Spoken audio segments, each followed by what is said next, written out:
ExxonMobil, people say, oh, they're making too much profit. They employ, I think, 250,000 people in this country. That's a lot of jobs. So yes, they make a lot of profits, but they employ a lot of people, and they produce a product that I use and I think you all use. So just because someone makes a lot of money, and conclude that there is something wrong with that company, let's go after them, I don't think that's really the American tradition. I think they should be treated equally, and no industry should get bigger favors, but they shouldn't get punitive treatment either. I think we should treat everyone the same. And if that person wants to come up and talk to me afterward, I can explain that oil and gas is really not getting better treatment than anyone else right now. They're already subject to some things that others don't have to pay. So I don't think whoever wrote that really understands the issue, and I'd be happy to talk to you afterward. I've been on the record saying, let's get rid of the loopholes and lower the corporate tax rate. I think it's about time we allow businesses to be able to make business decisions rather than government picking the winners and the losers and making business decisions for business. In this nation, we have the highest corporate tax rate in the world. GE, the chairman of whom sits on the President's Economic Advisory Board, is talking about taking jobs over to China. Once those dollars are made in profit overseas, we've got restrictive policies which don't allow that money to be repatriated back into this country. We've got to do this better, and we can. So let's allow businesses to make business decisions. Let's get rid of those loopholes, but let's lower and make sure that we're competitive on the world scale as well when it comes to our taxes. I think that we'll get a better product. I think we'll get more productivity, and ultimately we'll yield more profits, which will help benefit tax revenue going in for revenue. Well, I do think we need overall tax reform. I think that's something that you'll see this fall when we reconvene. And that's where the House budget passed actually begins the process of taking a look at a lot of those loopholes and trying to close some of the unfairness of the tax code. All right, this will be the last question since we're coming up on our time. And we're sorry that we may not have gotten to everyone's questions, but if your question wasn't answered, I'm sure the congressman will stick around a little bit after the meeting and or after this panel discussion and answer your questions. So the last question for all three of you would be, how would you encourage manufacturing growth or aid in America?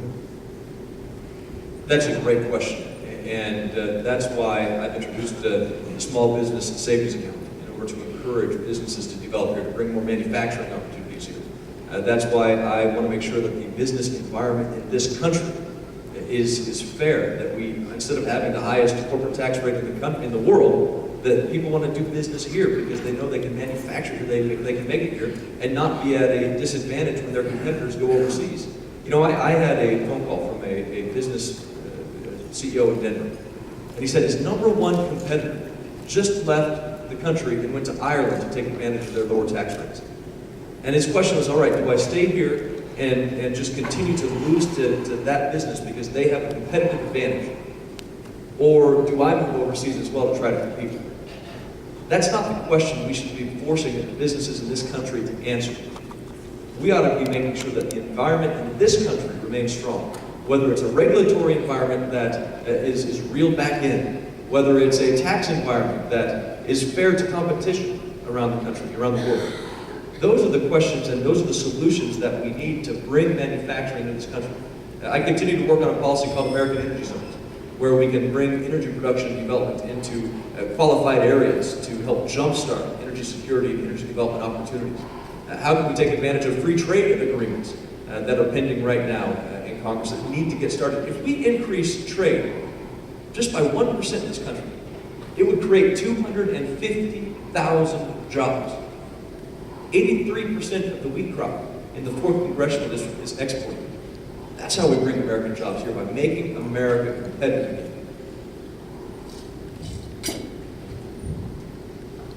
I think we've already covered some of this area here in terms of how are we going to be able to get our people back to work. It is going to be through a reform of the tax code. When we hear about Caterpillar talking about picking up moving over to Ireland, it demonstrates that we had some problems internally here in terms of incentivizing businesses to be able to grow and develop here in the United States. Let's have some real tax reform. The Capital Access to Main Street bill that I mentioned. This is going to free up working capital to allow small businesses who do small manufacturing to be able to increase their opportunities. Regulatory reform for startup and innovation companies is something that we truly need to be able to look at. Some legislation we're working on is that regulatory impact statement.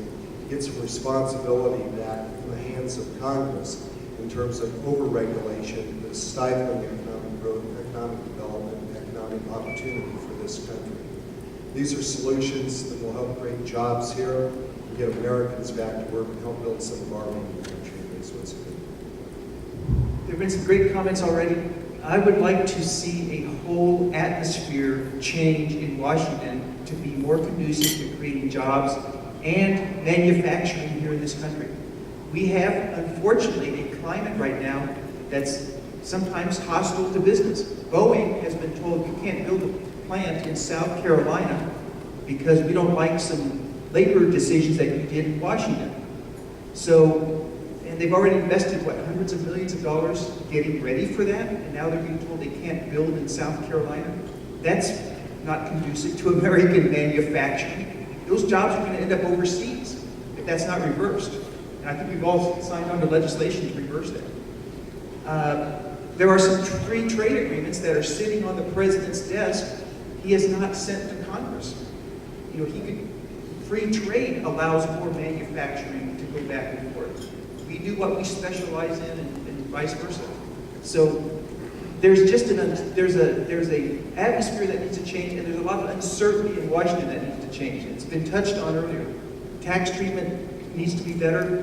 Financial so-called deregulation under the Dodd-Frank bill has really thrown the whole banking and investment industry, financial institutions into turmoil.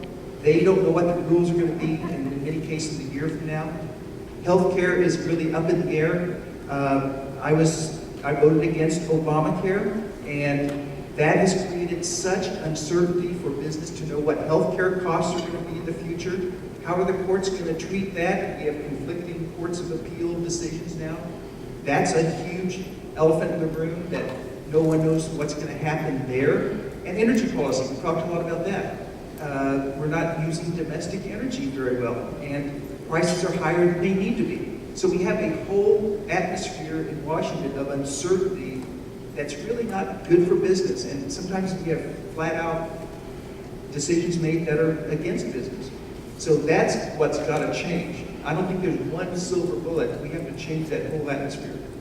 Thank you. All right, thank you, Congressman. We appreciate your